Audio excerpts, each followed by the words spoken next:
അമേരിക്കയിലെ ചിക്കാഗോയിൽ അവിടുത്തെ തൊഴിൽ ചൂഷണത്തിനും തൊഴിലാളി വിരുദ്ധങ്ങൾക്കുമെതിരായി കൂടുതൽ മെച്ചപ്പെട്ട തൊഴിലവകാശ വേതനം വ്യവസ്ഥകൾ ഉണ്ടാകുന്നതിന് വേണ്ടിയുള്ള പോരാട്ടം സംഘടിപ്പിക്കാൻ അക്കാലത്തെ തൊഴിലാളി നേതാക്കന്മാർ നേതൃത്വം കൊടുക്കാൻ വേണ്ടി തീരുമാനിച്ചത്.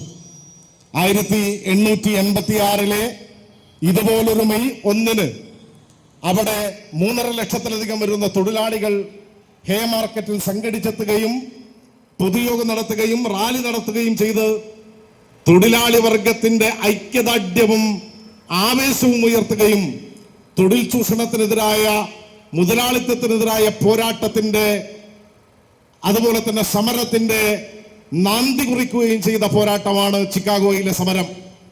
അതിന്റെ ഭാഗമായി പോലീസും ഭരണകൂടവും തൊഴിലാളികളും തമ്മിലുള്ള ഏറ്റുമുട്ടലിൽ നൂറുകണക്കിന് വരുന്ന തൊഴിലാളികളും അപ്പുറത്ത് ഭരണകൂടത്തിന്റെ ഉപകരണമായ പോലീസും മരിച്ചു വീഴുന്നുണ്ട്.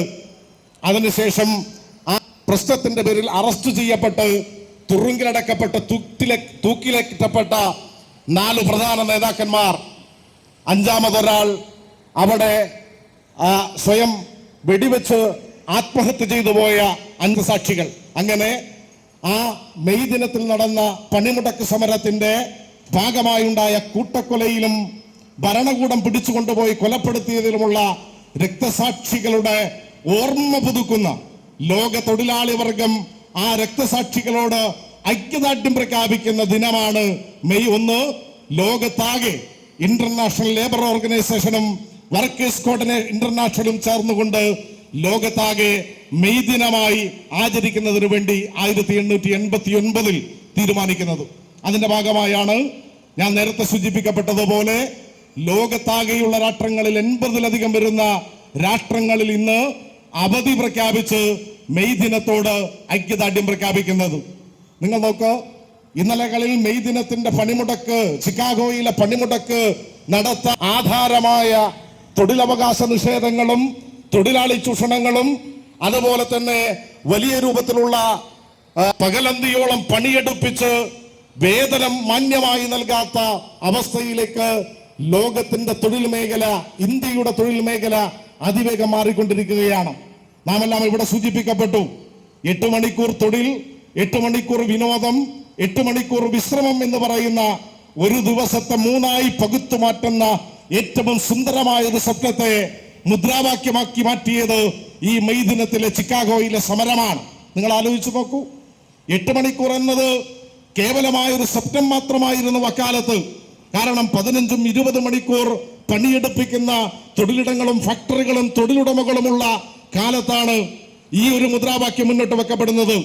ആ മുദ്രാവാക്യം 1886 മെയ് മാസം 1 നടന്ന ഒരു പണിമുടക്ക് സമരത്തോട് കൂടി മാത്രം യാഥാർത്ഥ്യമായതല്ല. 81 മെയ് ദിനമായി, സാർവദേശീയ തൊഴിലാളി ദിനമായി ആചരിക്കാൻ തീരുമാനിക്കപ്പെട്ടപ്പോഴും അത് നടപ്പിലാക്കപ്പെട്ടിട്ടില്ല. നിങ്ങൾ നോക്ക്, മെയ് ദിനം ഇന്ത്യയിൽ ആചരിക്കുന്നത് 1923 മുതലാണ്. അന്ന് ട്രേഡ് യൂണിയന്റെ നേതാവ്, പിന്നീട് കമ്മ്യൂണിസ്റ്റ് പ്രസ്ഥാനത്തിന്റെ നേതാവായ സിംഗാരുവേലുവാണ് ആദ്യമായി ചെന്നൈയിൽ ഇത്തരമൊരു മെയ് ദിനം ആചരിക്കപ്പെടുന്നത്. അതിനുശേഷമാണ് ലോകത്താകെ മെയ് ദിനത്തിന്റെ ഭാഗമായി രൂപപ്പെട്ടു വന്ന, അന്ന് വരെ ലോക തൊഴിലാളികൾ കിനാവു കണ്ട 8 മണിക്കൂർ തൊഴിൽ, 8 മണിക്കൂർ വിശ്രമം, 8 മണിക്കൂർ വിനോദമെന്ന മുദ്രാവാക്യം ലോകത്താകെ യാഥാർത്ഥ്യമാകുന്നത്.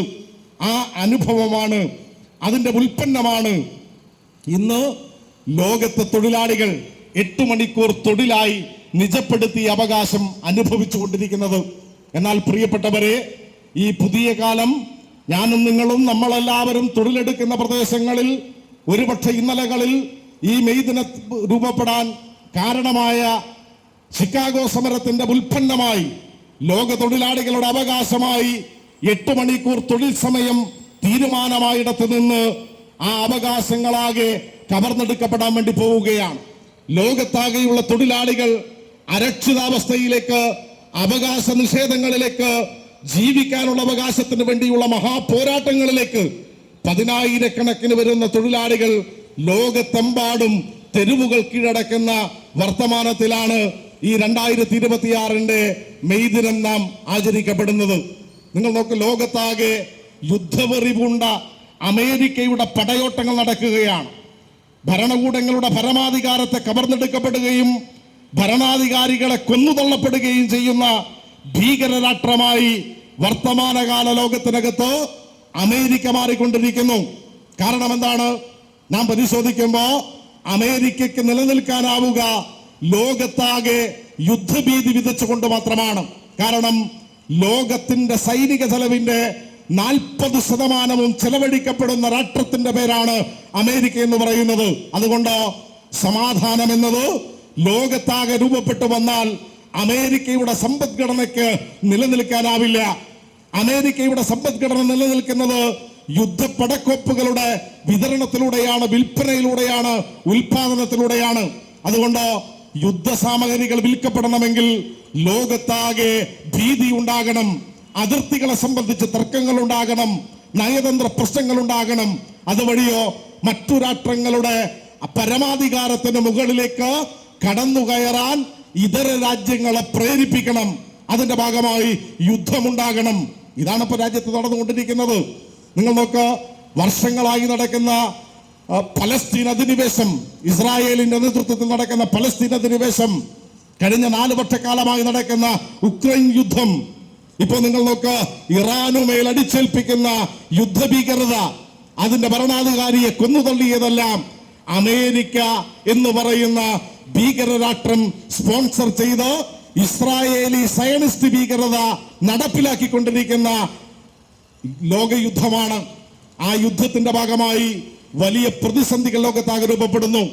ഏതെങ്കിലും ഒരു രാഷ്ട്രത്ത് ഒരുപക്ഷെ പേര് മാത്രം കേട്ടിട്ടുള്ള, പേര് പോലും കെട്ടുകേൾവിയിലില്ലാത്ത ലോകത്തെവിടെയെങ്കിലും ഒരു യുദ്ധം ഉണ്ടായാൽ നമുക്കെന്ത് ഛേദമെന്ന് ചോദിക്കുന്നവർക്ക് മുമ്പാകെയാണ് പ്രിയപ്പെട്ടവരെ വലിയ രൂപത്തിലുള്ള ഈ യുദ്ധക്കെടുതിയുടെ ഭാഗമായ വിലക്കയറ്റം രൂപപ്പെട്ടു വരുന്നത്. വലിയ വിലക്കയറ്റം ഉണ്ടാകുന്നു. നിങ്ങൾ നോക്ക്, പലസ്തീൻ കീഴ്പ്പെടുത്തി പലസ്തീനിന്റെ മണ്ണിൽ ഞങ്ങൾക്ക് വിട്ടുതന്നാൽ അവിടെ ഒരു സുഖവാസ കേന്ദ്രം, ലോകത്തെ ഏറ്റവും സമ്പന്നമായ ഒരു കടലോര വിശ്രമ കേന്ദ്രം ഉണ്ടാക്കാൻ ഞങ്ങൾ തയ്യാറാണെന്ന് പ്രഖ്യാപിച്ച അതേ അമേരിക്കയാണ് പ്രിയപ്പെട്ടവരെ ഇറാനുമായുള്ള യുദ്ധം അവസാനിപ്പിക്കാൻ ഞങ്ങൾക്ക് ഹോർമിസ് കടലിടുക്കിന്റെ നിയന്ത്രണം, ലോകവ്യാപാരത്തിന്റെ കവാടമായ ഹോർമിസ് കടലിടുക്കിന്റെ നിയന്ത്രണം അമേരിക്കൻ സാമ്രാജ്യത്വത്തിന് അനുവദിച്ചു തരണമെന്ന് ആവശ്യപ്പെടുന്നത്.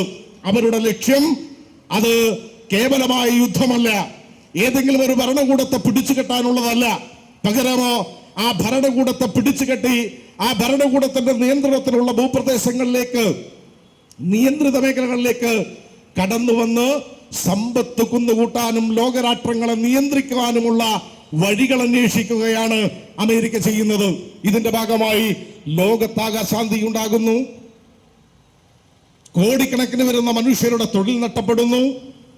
നിങ്ങൾ നോക്കി, ഈ കേരളത്തിൽ ഇറാനും ഇസ്രായേലും അമേരിക്കയും തമ്മിലുള്ള യുദ്ധം ഈ കേരളത്തിന്റെ അടുക്കളകളെ ബാധിച്ചിരിക്കുന്നു എന്നത് നമ്മളുടെ ജീവിതത്തിന്റെ യാഥാർത്ഥ്യങ്ങളായി, അനുഭവങ്ങളായി നമുക്ക് ചൂണ്ടിക്കാണിക്കാൻ വേണ്ടി കഴിയും. പാചകവാതക ഗ്യാസിന്റെ വില വർദ്ധിക്കുന്നു. ഡൽഹിയിൽ മാത്രം ഒരു സിലിണ്ടറിന് 500 രൂപയാണ് വർദ്ധിച്ചത്. കൊമേഴ്ഷ്യൽ സിലിണ്ടറുകൾ അനുവദിക്കപ്പെടുന്നില്ല. ഇതിന്റെ ഭാഗമായി 10,000-കണക്കിന് വരുന്ന ഹോട്ടലുകൾ, റെസ്റ്റോറന്റുകൾ, കച്ചവട സ്ഥാപനങ്ങൾ അടച്ചുപൂട്ടപ്പെട്ടു. അതിൽ തൊഴിലെടുക്കുന്ന ലക്ഷക്കണക്കിന് വരുന്ന തൊഴിലാളികൾക്ക് തൊഴിലില്ലാതായി.